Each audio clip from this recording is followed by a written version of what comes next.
एक बार एक शिव भक्त अपने गांव से केदारनाथ धाम की यात्रा पर निकला। पहले यातायात की सुविधाएं तो थी नहीं, पर पैदल ही निकल पड़ा। रास्ते में जो भी मिलता केदारनाथ का मार्ग पूछ लेता। मन में भगवान शिव का ध्यान करता रहता। चलते चलते उसको महीनों बीत गए। आखिरकार एक दिन वह केदारनाथ धाम पहुंच ही गया। केदारनाथ में मंदिर के द्वार 6 महीने खुलते हैं और 6 महीने बंद रहते हैं। वह उस समय पर पहुंचा जब मंदिर के द्वार बंद हो रहे थे। पंडित जी को उसने बताया वह बहुत दूर से महीनों की यात्रा करके आया है। पंडित जी से प्रार्थना की, कृपा करके दरवाजा खोलकर प्रभु के दर्शन करवा दीजिए। लेकिन वहां का तो नियम है, एक बार बंद तो बंद। नियम तो नियम होता है। वह बहुत रोया, बार बार भगवान शिव को याद किया कि प्रभु बस एक बार दर्शन करा दो। वह प्रार्थना कर रहा था सभी से, लेकिन किसी ने भी नहीं सुनी। पंडित जी बोले, अब यहाँ 6 महीने बाद आना। 6 महीने बाद यहाँ के दरवाजे खुलेंगे।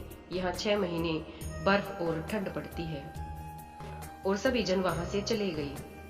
वह वहीं पर रोता रहा। रोते रोते रात होने लगी।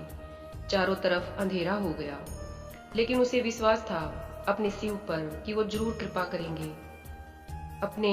उसे अपनी भूख और प्यास का कोई ध्यान नहीं था। उसे भूख और प्यास बहुत लग रही थी, लेकिन उसे चिंता नहीं थी। उसने किसी की आने की आहट सुनी। देखा एक सन्यासी बाबा उसकी ओर आ रहा है। वह सन्यासी बाबा उसके पास आया और पास में बैठ गया। पूछा, बेटा कहाँ से आए हो? उसने सारा हाल सुना दिया और बोला, मेरा आना यहाँ पर व्यर्थ हो गया बाबा जी। बाबा जी ने उसे समझाया और खाना भी दिया। और फिर बहुत देर तक बाबा उससे बात करते रहे। बाबा जी को उस पर दया आ गई। वह बोले, बेटा मुझे लगता है सुबह मंदिर जरूर खुलेगा, तुम दर्शन जरूर करोगे। बातों बातों में इस भक्त को ना जाने कब नींद आ गई। सूर्य के मध्यम प्रकाश के साथ भक्त की आंख खुली।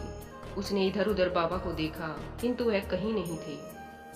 इससे पहले कि वह कुछ समझ पाता, उसने देखा पंडित जी आ रहे हैं अपनी पूरी मंडली के साथ। उसने पंडित को प्रणाम किया और बोला, कल आपने तो कहा था कि मंदिर 6 महीने बाद खुलेगा और इस बीच कोई नहीं आएगा यहाँ, लेकिन आप तो सुबह ही आ गए। पंडित जी ने उसे गौर से देखा, पहचानने की कोशिश की और पूछा, तुम वही हो जो मंदिर का द्वार बंद होने पर आए थे, जो मुझे मिले थे? 6 महीने होते ही वापिस आ गए? उस आदमी ने आश्चर्य से कहा, नहीं, मैं कहीं नहीं गया। कल ही तो आप मिले थे। रात में मैं यहीं सो गया था, मैं कहीं नहीं गया। पंडित जी के आश्चर्य का ठिकाना नहीं था।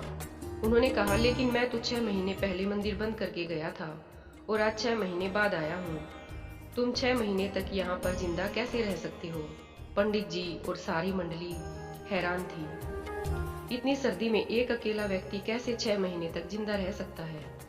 तब उस भक्त ने उनको सन्यासी बाबा के मिलने और उसके साथ की गई सारी बातें बता दी कि एक सन्यासी आया था, लंबा था, बड़ी बड़ी जटाएं, एक हाथ में त्रिशूल और एक हाथ में डमरू लिए, मृगशाला पहने हुए था। पंडित जी और सब लोग उसके चरणों में गिर गए। बोले, हमने तो जिंदगी लगा दी, किंतु प्रभु के दर्शन न पा सके।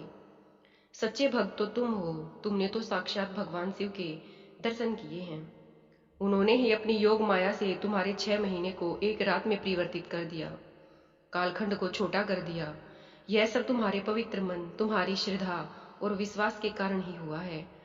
हम आपकी भक्ति को प्रणाम करते हैं। बाबा भोलेनाथ की जय हो। जय भोले बाबा।